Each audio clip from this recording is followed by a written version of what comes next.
Well, ma'am, unang-una po, na nabanggit niyo na po, 1,500 enforcers ay itatalaga namin. Ito po ay ikakalat namin buong Metro Manila.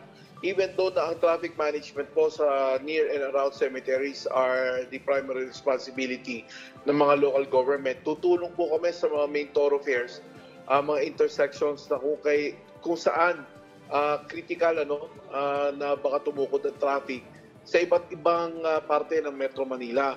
Maliban po sa mga traffic enforcers, magkakalat din po tayo ng ambulansya.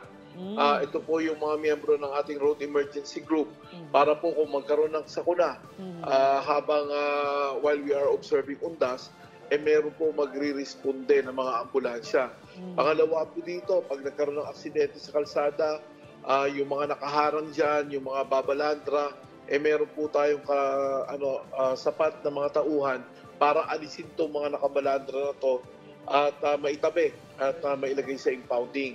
Maliban po dyan, magtatalaga rin po tayo, naka-standby po ang public safety namin para just in case na huwag naman sana magkaroon ng disaster during the observance of All Souls Day, meron po tayong sapat na tauhan para mag-responde.